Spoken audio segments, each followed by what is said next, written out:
Hello guys, स्वागत है आपका इस वीडियो में। तो इस वीडियो में हम सॉल्व करेंगे क्वेश्चन ऑनलाइन स्टॉक स्पैन। और चलिए मैं आपको पहले समझा देता हूँ ये क्वेश्चन क्या है, फिर हम इसके सॉल्यूशन अप्रोच की तरफ जाएंगे। तो हमें इसके अंदर क्या दिया जाएगा, हमें इसके अंदर दी जाएंगी कुछ अलग अलग वैल्यूज़ जो कि हमें अलग अलग दिन के स्टॉक्स की प्राइस दी जाएंगी। मान लेते हैं अभी हम क्वेश्चन में हमें यही दिया गया है, ठीक है।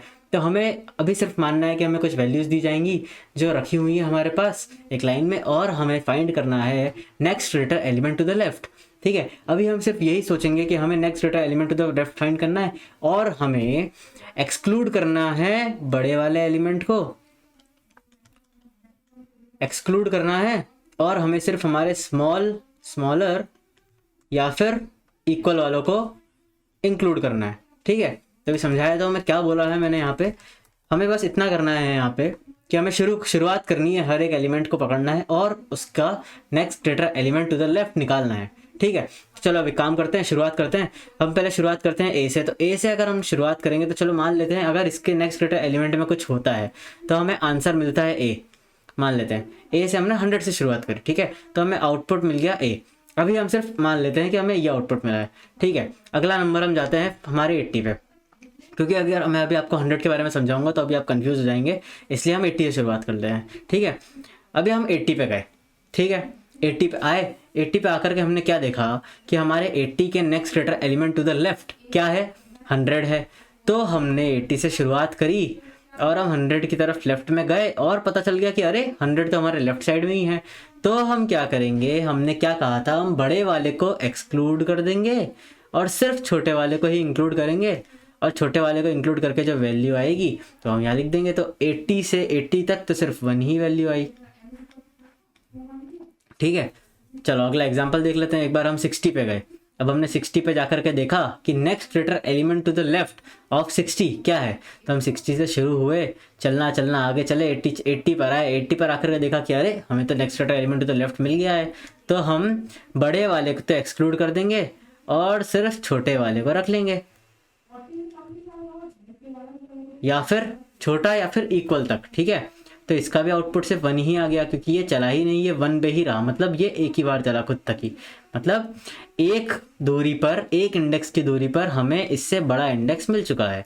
इसके लिए भी यही था कि हमें एक इंडेक्स की दूरी पर हमें इससे बड़ा इंडेक्स मिल चुका है, इसलिए हमने यहाँ पे 1 लिख दिया, ठीक है। अभी ये चीज़ें आपको और ज़्यादा आगे क्लियर हो जाएंगी, तो हम आगे जब चाहेंगे तो आपको समझ में आ जाएगी, ठीक है। फिर हम गए 70 पे। 70 से शुरुआत हुई, 70 जी गए लेफ्ट में ढूंढने अपने से बड़ा एलिमेंट।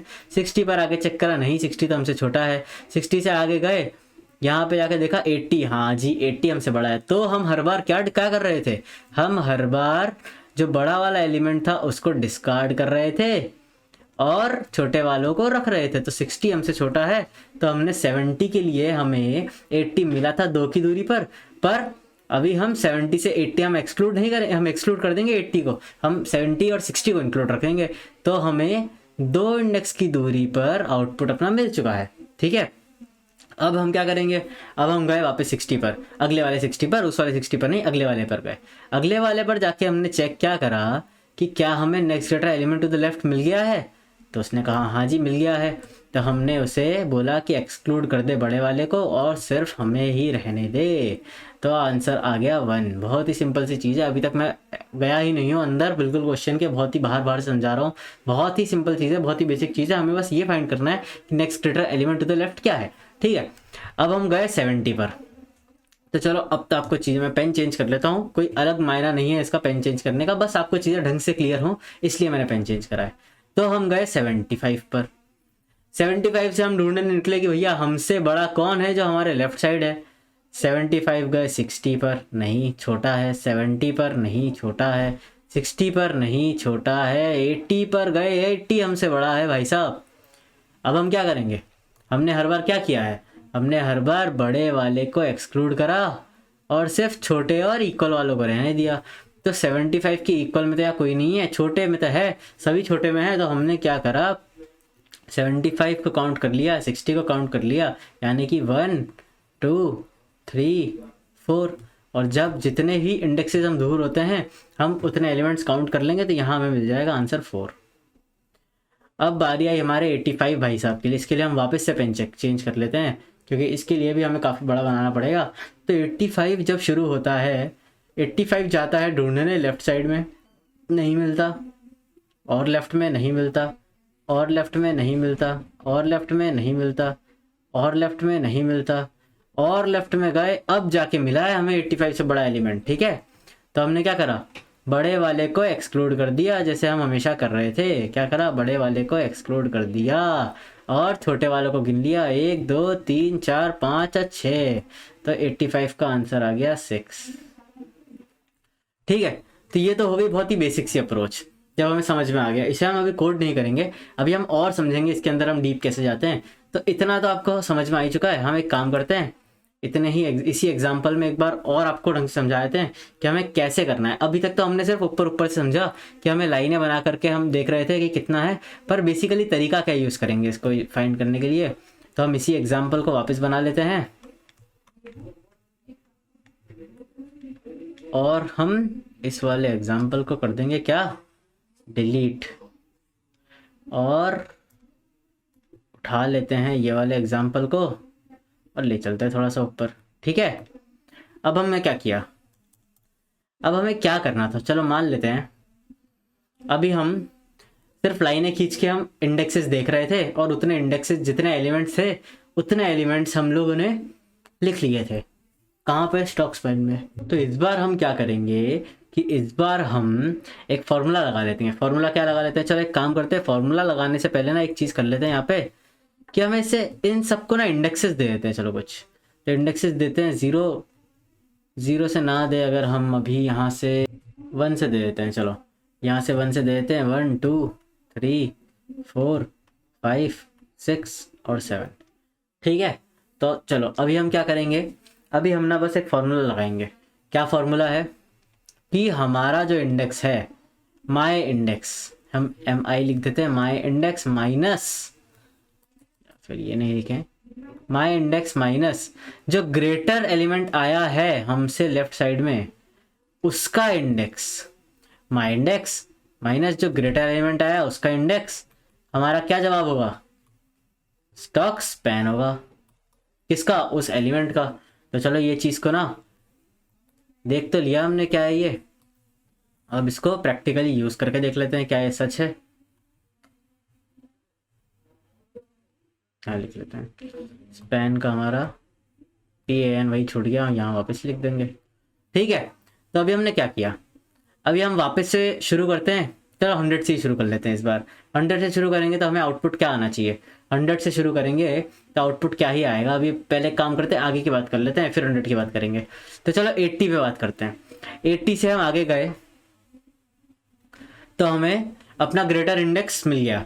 ग्रेटर इंडेक्स हमारा किस पे था, 1 पे था। तो हमने अपना इंडेक्स माइनस ग्रेटर वाले का इंडेक्स कर दिया। क्या आंसर आया, 2 - 1 1। यही तो आंसर आ रहा था, याद होगा आपको। चलिए 3 पे आए, मतलब थर्ड इंडेक्स पे आए। थर्ड इंडेक्स से हमने चेक करा, लेफ्ट साइड में हमारे बड़ा एलिमेंट था, तो उसका इंडेक्स कितना है, 2। हमारा इंडेक्स कितना है, 3। तो 3 - 2 हो गया हमारा 1।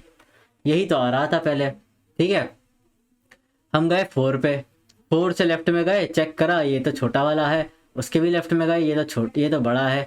ठीक है, तो जब हमें बड़ा मिल गया तो हमने बड़े वाले का इंडेक्स लिया, खुद का इंडेक्स लिया और माइनस कर दिया, और 4 - 2 कितना आया था, 2। तो हमें पहले भी तो यही आंसर आया था। ठीक है, समझ आ रहा है आपको अब ये तरीका कैसे है, मतलब इसको तरीका कैसे हम अप्रोच कर रहे हैं सॉल्यूशन को सॉल्व करने के लिए। अब हम गए 60 पे, यहाँ से चलाया उसने चेक करने के लिए, 60 बड़ा, अपने 60 को बड़ा यहीं मिल गया 70 पर। तो 60 से क्या करा, 5 - 4 कर लिया, खुद का इंडेक्स माइनस बड़े वाले का इंडेक्स। तो आउटपुट कितना मिला, 1।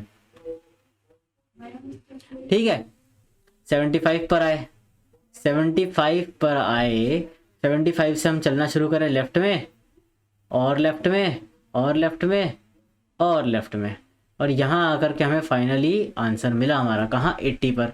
तो 80 का इंडेक्स था 2, मेरा इंडेक्स था 6, और आउटपुट कितना आ गया, 4। तो यही तो आंसर आया था हमारा पिछली बार भी।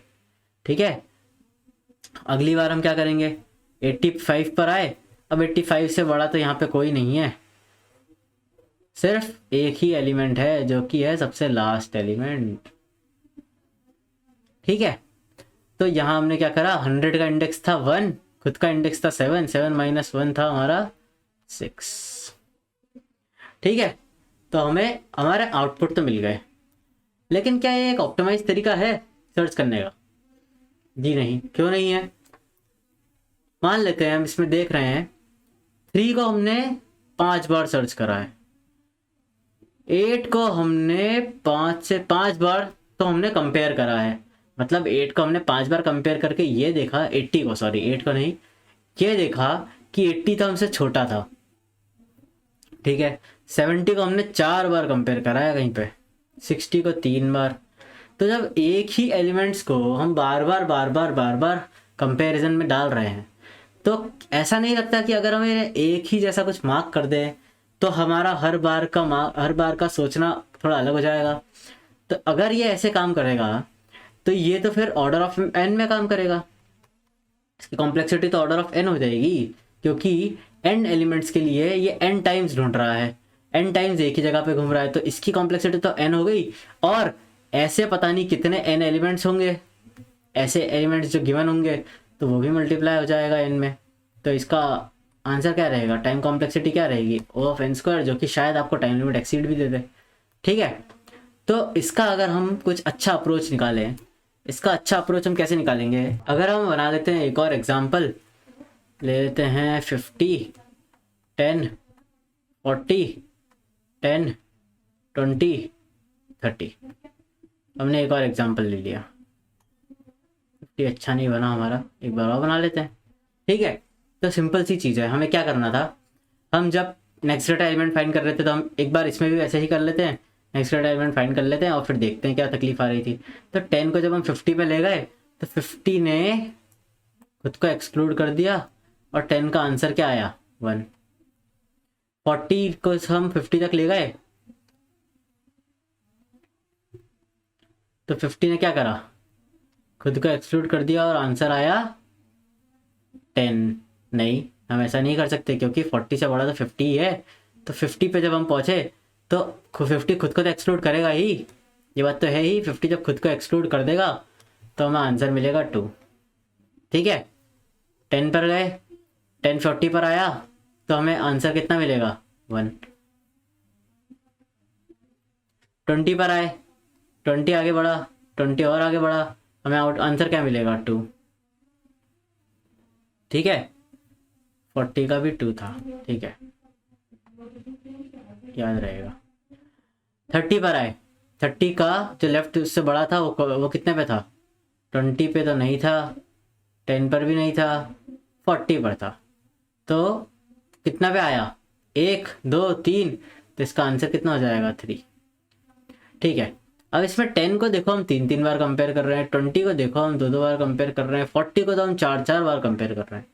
ठीक है, तो क्या ये प्रॉब्लम आपको समझ नहीं आ रही है? क्यों नहीं समझ में आएगी? बहुत ही सिंपल सी प्रॉब्लम है, सिंपल सा काम हो रहा है यहाँ पे। प्रॉब्लम ये हो रही है कि एक ही नोड को बार बार क्यों ट्रैवर्स कर रहे हैं। तो हम एक काम कर लेते हैं, पहले इसकी कॉपी बना लेते हैं और फिर इसको हटा देंगे और फिर हम डिस्कस करेंगे कि फाइनल सॉल्यूशन क्या होना चाहिए इसका। ठीक है, हमने यहाँ से सब कुछ हटाया और अब हम देखते हैं कि फाइनल सॉल्यूशन क्या हो सकता है। तो अगर हम मान लें कि हम 10 से शुरुआत करते हैं, ठीक है, उसके बाद हम 10 से शुरू करेंगे तो फिर 40 से भी आगे हम आगे बढ़ते आएंगे। तो चलो 10 से शुरू करा, 10 से हमने देखा लेफ्ट साइड में, तो लेफ्ट साइड में कितना था? 1 था, हमने लिख लिया। ठीक है, अब हम इसमें क्या करेंगे, इसमें जो चेंजेस है ना, इसमें वो यही चेंजेस हैं कि जो भी एलिमेंट हमसे छोटा होगा, ठीक है, जो भी एलिमेंट हमसे छोटा होगा तो हम उसको एक अलग से रेड मार्क कर देंगे। अभी तो 50 हमसे बड़ा है तो हम उसको रेड मार्क नहीं कर सकते। 40 पे गए, 40 ने चेक करा, 10 पे आया। अब 40 जब 10 पे आया तो 40 ने क्या करा? 10 को रेड मार्क कर दिया। ठीक है, 40 आया 10 पे, 40 ने 10 को रेड मार्क कर दिया और फिर आगे चले गया चेक करने और उससे अपना आंसर मिल गया। ठीक है, तो इसका आंसर कितना आया? 2। अब क्या हुआ, जब वापस 10 पर आए तो 10 ने क्या करा? 10 गया 40 के पास में और बोला कि आप ही हमसे बड़े हो तो आप ही हमें मार्गदर्शन दिखाओ। ठीक है, तो 10 ने उसे तो छोड़ दिया, 40 ने उसे तो छोड़ दिया।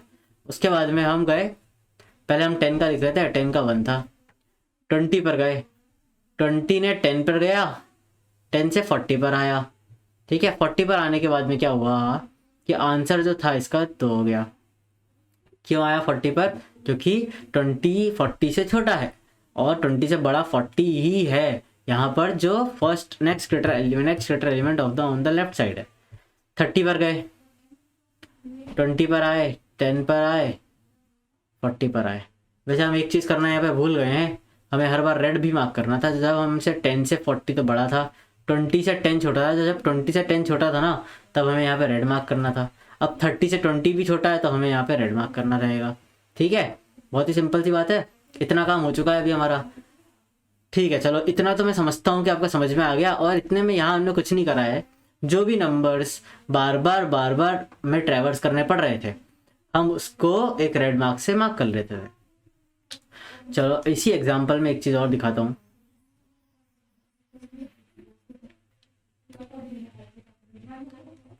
अब अगर मान लेते हैं हमने 40 से शुरू किया, 40 से शुरू किया और हम गए लेफ्ट साइड में, तो अब ना हमें ना ये रेड बॉक्सेस को चेक नहीं करना है।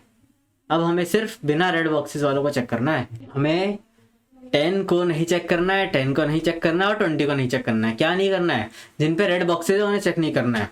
और 50 के लेफ्ट में कुछ नहीं है तो पहले तो 50 को भी 0 कर देते हैं। नहीं, यहाँ से हम इसको ब्लैक पेन से ही 0 कर देते हैं ताकि आपको किसी कन्फ्यूजन ना हो पड़े। अब हम एक काम करते हैं, वापस से इसको चला के देखते हैं। और इस बार ना 50 के लिए तो कुछ था ही नहीं लेफ्ट में, तो उसे छोड़ देते हैं। 10 के लिए जो बड़ा एलिमेंट था वो था 50, तो उसका तो आंसर हमें मिल ही चुका है। एक काम करते हैं, 40 के लिए देखते हैं। और 40 के लिए हम जब भी चलेंगे ना यहाँ पर, तो हम इस 10 को अब स्किप कर देंगे। क्यों? क्योंकि ये पता है तो ऑलरेडी हमसे छोटा है, ठीक है। जब सबने बता ही दिया है कि ऑलरेडी हमसे छोटा है तो इस पर हमें मेहनत करने की ज़रूरत नहीं है, ठीक है। इस पर हम मेहनत नहीं करेंगे और डायरेक्टली यहाँ से जंप करके आगे अगले वाले एलिमेंट पर चले जाएंगे 50 पर, ठीक है। इससे होगा क्या, हमारे प्रोसेस भी फास्ट होगा और हमारे स्पेस भी कम लगेगी, ठीक है। Same with 10, same with 20। तो यही करना है बेसिकली, हमें बस रेड मार्क करना है। रेड मार्क इसका मतलब कहीं पर स्टोर करना है और उस डेटा स्ट्रक्चर में स्टोर करके उसे यूज़ करना है, ठीक है। अब अगर मैं इसी चीज़ को आपको थोड़े बड़े एग्जाम्पल में बताऊँ तो आपको शायद अच्छे समझ में आएगा। तो हम एक एग्जाम्पल बना लेते हैं हमारा 50, 10, 5, 40, 10, 20, 30 और 55। और इस बार ना अब एक काम करते हैं, हम एक डेटा स्ट्रक्चर बना लेते हैं। अभी हमें नहीं पता है कौन सा डेटा स्ट्रक्चर है, पर पता चल जाएगा। बस इस डेटा स्ट्रक्चर को बनाने के लिए हमें कुछ शर्तें हैं हमारी। और शर्तें हमारी ये हैं कि ये डेटा स्ट्रक्चर का जो साइज़ है वो डायनेमिक होना चाहिए, साइज डायनामिक होना चाहिए। और ये डेटा स्ट्रक्चर किसी भी टाइप का डेटा ले ले, ठीक है। तो ये हमारी तो शर्त है। और किसी भी टाइप का डेटा ले सकता है तो ऑपरेशनल हो, किसी भी टाइप का डेटा स्ट्रक्चर हो, ऐड रिमूव सब कुछ कर पाए, ठीक है। अब इस डेटा स्ट्रक्चर को पहले समझ लेते हैं हम। डेटा स्ट्रक्चर को नहीं, हम एग्जाम्पल को समझ लेते हैं। हमें ये दिया गया है, हमें फाइंड करना है next data element to the left, ठीक है। क्या करना है, अब क्या से शुरू करेंगे? चलो 50 से शुरू करते हैं। 50 पे गए, 50 महाराज के लेफ्ट में तो कोई है ही नहीं, 50 महाराज का आंसर आ जाएगा 0, ठीक है, 0 ही आएगा। लेकिन जब भी हम किसी एलिमेंट को विजिट कर लेंगे हम उसे हमारे डेटा स्ट्रक्चर में पुट कर देंगे, ठीक है।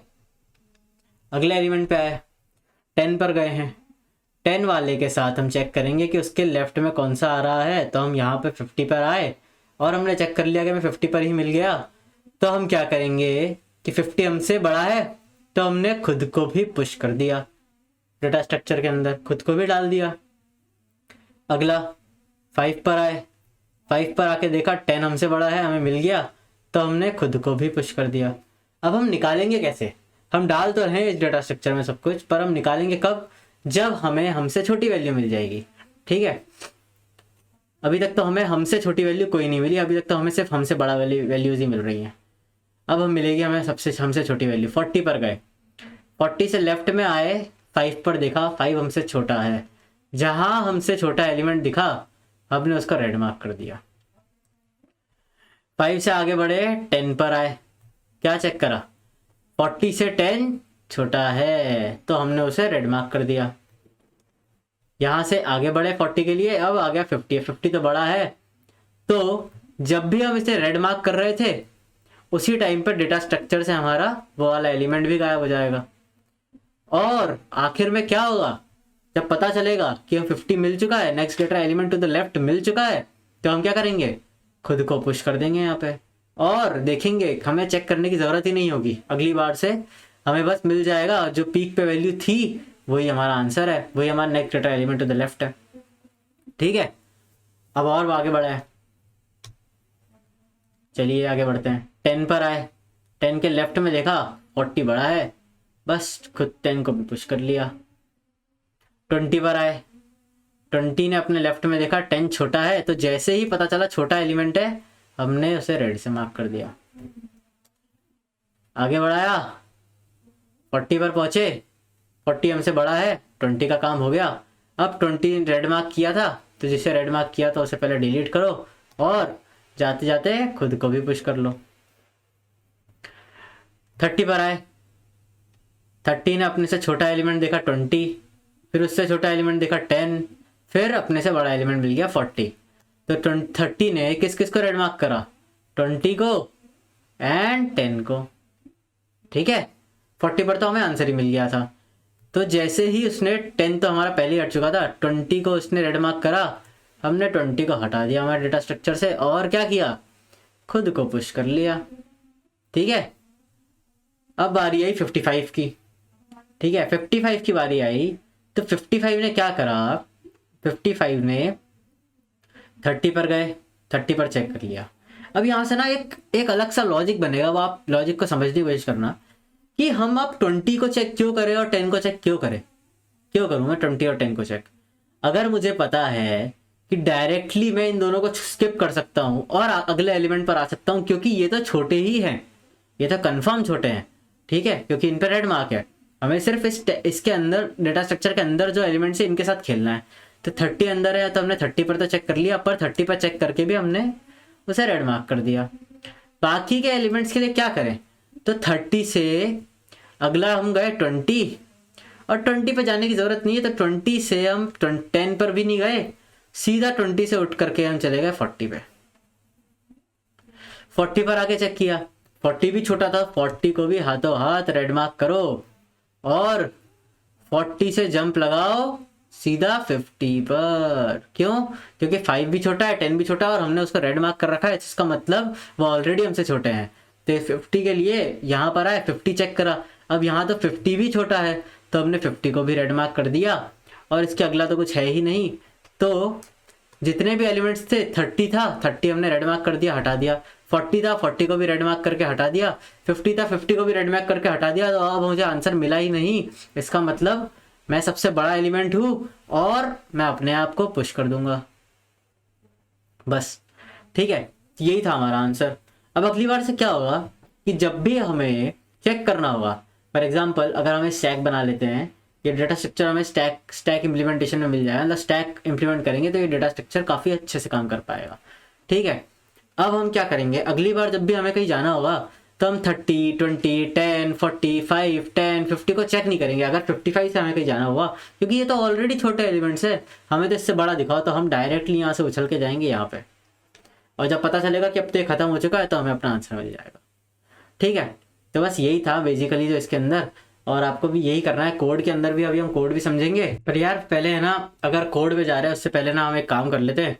यहाँ पे ना इसका एक और जो मेजर तरीका है, हमने वो तो अप्रोच डिस्कस करी ही नहीं, हम इस हटा देते हैं, इसे पूरा ही हटा देते हैं और नए सिरे से पूरा कोड वापस से लिख लेते हैं, पूरा एग्जाम्पल बना लेते हैं। हमने लिया था 50, 10, 5, हमारा एग्जाम्पल 40, 10, 20, 30, 55। अब मेजरली ना हम इसमें क्या करते हैं, ये सब तो अभी तक जो हमने डिस्कस करी थी अप्रोचेस, ये सब एक फाइनल अप्रोच तक पहुंचने के रास्ते थे। अब हमें फाइनल अप्रोच पे जाना है, तो फाइनल अप्रोच के लिए ना हमें पता चल ही गया है कि हमें एक स्टैक यूज़ करनी है, तो हमने एक स्टैक बना ही ली है। ठीक है, और उस स्टैक में ना अब हमें क्या करना है, अब हमें रखना है इंडेक्सेस भी। किसके साथ में, हमारी वैल्यूज़ के साथ में। तो वैल्यूज़ के साथ में इंडेक्सेस कैसे रखेंगे, यहाँ पर हम रख देंगे 0 1 2 3 4 5 6 7। तो हम एक पेयर क्लास बना लेंगे, उसके अंदर हम हमारा इंडेक्स और डेटा दोनों रख लेंगे। ठीक है, ये दोनों चीज़ें हम एक साथ रख लेंगे अब, और जब हम स्टैक में पुश करेंगे तब भी ये दोनों चीज़ें एक साथ ही पुश होंगी। ठीक है, तो बेसिकली हमें यही करना है। अब हम इसके अंदर क्या करेंगे, जब हम आगे स्टेप्स पे जाएंगे तो हमें आंसर भी निकालना होगा। तो हम आंसर निकालने के लिए क्या फॉर्मूला यूज़ कर रहे थे, खुद का इंडेक्स माइनस ग्रेटर वाले का इंडेक्स हमारा स्टॉक स्पैन होता था। तो हम ये फॉर्मूले का भी यूज़ करेंगे। ठीक है, अब हमें क्या करते हैं, बहुत ही सिंपल सा तरीका है, जो हम पहले कर रहे थे वही वापस से करते हैं। 50 के लिए छोड़ देते हैं, 50 के हम शुरुआत से ही अंदर डाल देते हैं हमारे स्टैक के, 50 के साथ में और उसका इंडेक्स भी। ठीक है, और 50 को छोड़ के हम शुरुआत करते हैं 10 से। 10 के लेफ्ट में ग्रेटेस्ट एलिमेंट था 50। तो हमने पहले चेक करा कि स्टैक के पीक में जो वैल्यू रखी है, यानी कि स्टैक के टॉप पे, मतलब स्टैक के ऊपर सबसे ऊपर जो वैल्यू रखी है, क्या वो हमसे बड़ी है, और अगर बड़ी नहीं है, हमसे छोटी है। किससे छोटी है, हमसे या फिर हम लिख लेते हैं इसे हमारे इंडेक्स वाली वैल्यू से। ठीक है, या फिर आप अगर इसे बोलना चाहें तो हमने जो पेयर क्लास का बनाया है ऑब्जेक्ट, एक पेयर क्लास का ऑब्जेक्ट बना लेते हैं पी नाम का, और इसको चेक कर लेंगे पी से, क्या वो पी से छोटा है। अगर हाँ छोटा है तो हम पॉप कर देंगे। किसको पॉप कर देंगे, जो भी एलिमेंट पड़ा होगा अंदर स्टैक के, हम उसे पॉप कर देंगे। ठीक है, और अगर हम छोटे हैं, ठीक है, हम बड़े नहीं हैं, तो हम खुद को भी पुश करके और चुपचाप बैठ जाएंगे। ठीक है, इतने सब के बीच में हमें आंसर भी निकालना होगा हमारा। तो आंसर हमारा निकलेगा खुद के इंडेक्स और बड़े वाले के इंडेक्स को माइनस करके। ठीक है, और उसको हम एक आंसर अरे में स्टोर करते जाएंगे।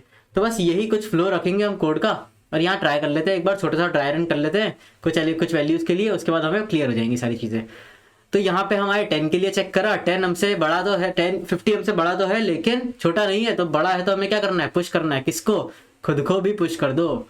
हम ग्रीन पेन से यूज़ करते हैं, ग्रीन पेन से यहाँ पे खुद को भी पुश कर दिया। ठीक है, डन।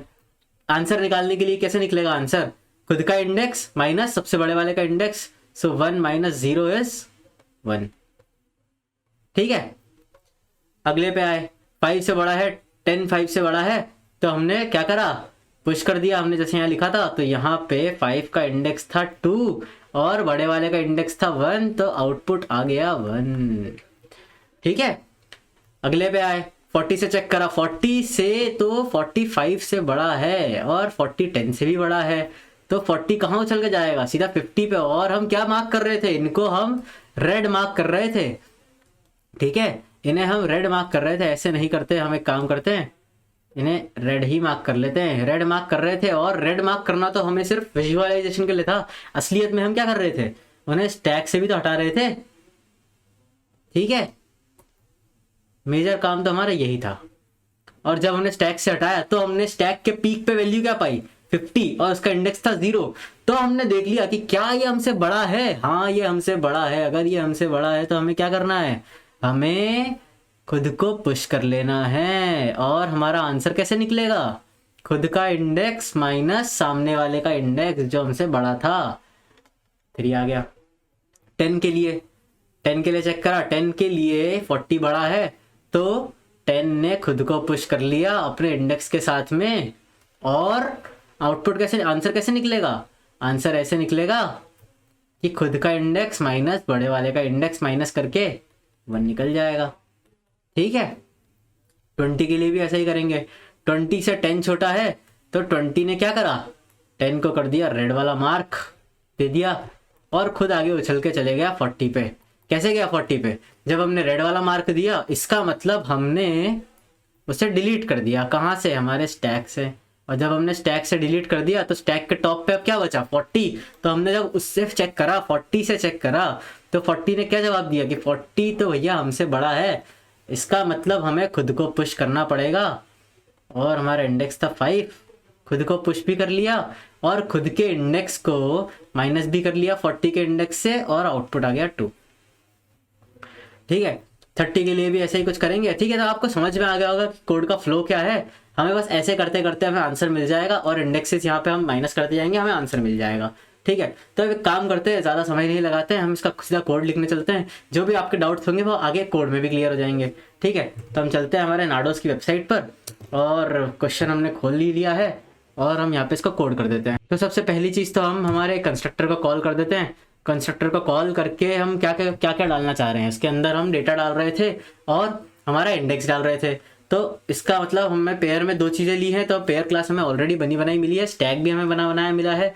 पेयर क्लास हमारे C++ से बनी ही होती है, और तो हम सीधा कंस्ट्रक्टर, ये हमें क्लास दी गई है, हम इस क्लास का कंस्ट्रक्टर कॉल कर देते हैं। तो हम पहली वैल्यू को देना चाहेंगे नेगेटिव।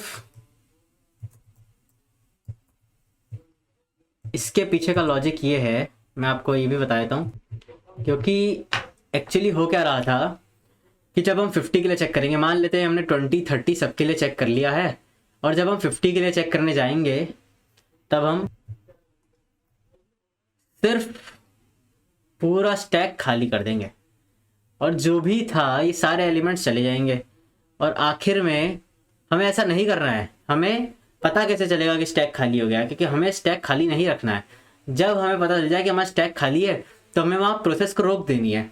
तो 55 के लिए ना सब कुछ खाली हो जाता है, और 55 अकेला अंदर रह जाता है अपने इंडेक्स के साथ में।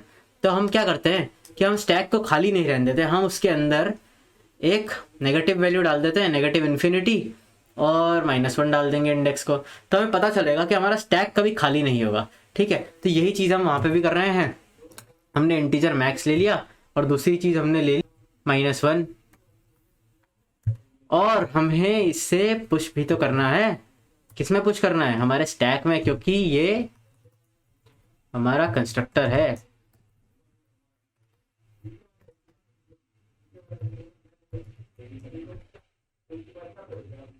कहाँ पर लिख दिया हमने? यहाँ पर है हम। ठीक है, तो अभी हम ठीक है, कंस्ट्रक्टर हमने बना लिया है। अब हमें नेक्स्ट फंक्शन दिया गया है, तो नेक्स्ट फंक्शन में हम क्या करेंगे? नेक्स्ट फंक्शन के अंदर हम बस पहले तो हमारे पेयर क्लास को इनिशियलाइज करेंगे, ठीक है, और उसका ऑब्जेक्ट बना लेंगे P, जिससे हम सब चीज़ें चेक करेंगे, और नाम भी दे देंगे पेयर, और टाइम दे देते हैं। ठीक है, अब उसके बाद हमने क्या किया? हमारे टाइम जो था हम उसे हर बार बढ़ा लेते हैं 1 से। क्यों बढ़ा लेते हैं? हमें टाइम बढ़ाने की ज़रूरत तो पड़ेगी ही। जब हम हर बार आगे बढ़ेंगे तो इसका मतलब हम टाइम बढ़ा रहे हैं। ठीक है, यहाँ हम क्वेश्चन के लैंग्वेज में बात कर रहे हैं। अगर आपको क्वेश्चन समझ में नहीं आया, पहले क्वेश्चन समझिएगा। क्वेश्चन एक बार और हम यहाँ से पढ़ लेते हैं। हमें एग्जाम्पल ऐसा दिया गया है कि हमें प्राइस ऑफ अ स्टॉक दी है 7 दिन के लिए, ठीक है, और फिर हमें उसका स्टॉक स्पैन निकालना है। तो ये था मेन क्वेश्चन, क्योंकि हम उसके हिसाब से बात करेंगे, हम स्टॉक के लैंग्वेज में ही बात करेंगे। ठीक है, तो इसमें हमें, इसलिए हम टाइम वेरिएबल का यूज़ कर रहे हैं, और हम टाइम बढ़ा रहे हैं। इसका मतलब कुछ नहीं है, हम इंडेक्स बढ़ा रहे हैं, सिंपल सी बात है। अब लगाते हैं एक वाइल लूप, और उस वाइल लूप में क्या चेक करेंगे? हमने वहां पर क्या लिखा था? सूडो कोड लिखा था।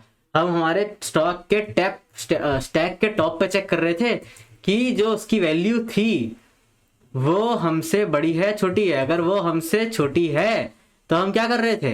हम हमारे जो P ऑब्जेक्ट बनाया था उसका फर्स्ट वाला, मतलब उसका जो डेटा था उसको चेक कर लिया। अगर वो छोटा है, कौन सा? जो स्टैक में एलिमेंट है, तो हम क्या कर रहे थे? सीधा पॉप कर दे रहे थे। और अगर नहीं है, ठीक है, तो हम क्या कर रहे थे? पुश कर दे रहे थे। लेकिन किसे पुश करना है? हमने तो बताया ही नहीं हमें किसे पुश करना है। हमें उसे पुश करना है जो हमारे P पे वैल्यू आई थी, यानी कि जो हमारा इंडेक्स था, यानी कि जिस पे हम करंटली खड़े थे। समझ में आ गया? किस पे खड़े थे हम करंटली? हम मान लीजिए अगर हम 10 के 5 के लिए चेक कर रहे हैं, तो स्टैक के टॉप में वैल्यू है 10, तो हम खुद तो 5 पे खड़े हैं, तो हम खुद को पुश कर देंगे अंदर, क्योंकि हाँ ये हमसे बड़ा है तो हम इसको हटा नहीं सकते, पर हम खुद को तो पुश कर सकते हैं। तो वही चीज़ करनी है। कैसे पुश करेंगे खुद को, बस यहाँ पे हम p वाला हमारा ऑब्जेक्ट डाल देंगे और हम हो गए पुश। ठीक है, अब एक और चीज़ भूल गए हम, हमें आंसर भी तो निकालना था हर बार। हमने अपना आंसर कैसे निकाला था, हम हमारे खुद के इंडेक्स यानी कि जो सेकंड वाला था पेयर में, जो सेकंड वाला माने कि खुद का इंडेक्स, और उसको माइनस कर देंगे किससे, जो ग्रेटर वाले का इंडेक्स आया था। ग्रेटर वाले का इंडेक्स कैसे निकालेंगे हम, ग्रेटर वाले का इंडेक्स यानी कि जो स्टैक के टॉप पे वैल्यू पड़ी थी ना उसका इंडेक्स। तो हम क्या लिख लेंगे कि स्टैक का जो टॉप पे वैल्यू थी उसका इंडेक्स, और हम जब इन दोनों को माइनस कर लेंगे तो हमारे आंसर में जाके स्टोर हो जाएगा, और हम हर बार क्या करेंगे, हमारे आंसर को रिटर्न कर लेंगे। ठीक है, आ गया होगा आपको समझ में। बहुत ही छोटा सा कोड था, ज़्यादा कुछ करना नहीं था। पेयर क्लास का ऑब्जेक्ट बनाया, उन्हें नाम दिए, फर्स्ट और सेकंड से हम उनको एक्सेस करते हैं। उसके बाद में हम बार बार इंडेक्स बढ़ाते गए, यानी कि इस क्वेश्चन में हम हर बार टाइम बढ़ाते गए। उसके बाद में हमने कंडीशन चेक कर ली, जब तक हमारा टॉप जो है वो हमसे छोटा है तब तक हम पॉप करते जाएंगे। अगर वो हमसे बड़ा आ गया तो हम आंसर निकाल लेंगे। पहले तो हम आंसर निकाल के स्टोर कर लिया, अब हम उसे पुश कर देंगे। ठीक है, यही चीज़ बार बार होती रहेगी। अब एक काम करते हैं, इसे रन करके देख लेते हैं कि क्या ये कोड चलता है। तो हमें कुछ एरर आया है, तो एरर है हमारा मिसिंग टेम्पलेट आर्ग्यूमेंट 16 लाइन पे हमारा एरर है। पेयर का हमने ऑब्जेक्ट बनाया पी पेयर, अच्छा पेयर नहीं लिखना है, ये तो हमारी प्राइस थी, जो हमारी स्टॉक्स की प्राइस थी, हमने उसे पेयर नाम गलत दे दिया। हम कुछ भी दे सकते हैं। ठीक है, हम आगे आए और हमने अपने प्राइस नाम दे दिया, बस और कुछ नहीं करना था। अब इसे रन करके देखते हैं क्या एरर देता है। ठीक है, तो सक्सेसफुली कंपाइल हो चुका है, सबमिट करके देख लेते हैं। ये यार काफ़ी बढ़िया लगता है, हमारा नाडोस का जो इंटरफेस है बहुत मज़ा आता है इस पर जब भी मैं कोड को सबमिट करता हूँ। तो ठीक है, तो हमारे सारे टेस्ट केस पास हो चुके हैं, इसका मतलब हमारा कोड सही है। अगर आपको समझ में आया एक्सप्लेनेशन तो प्लीज़ लाइक करना वीडियो को, सब्सक्राइब करना हमारे चैनल को, और अपने दोस्तों के साथ शेयर भी कीजिए। और आइए नाडोस पर आप भी जाके सबमिट कीजिए, सारे टेस्ट केस पास करवाइए। ठीक है, तो मिलते हैं अगले वीडियो में, तब तक के लिए धन्यवाद।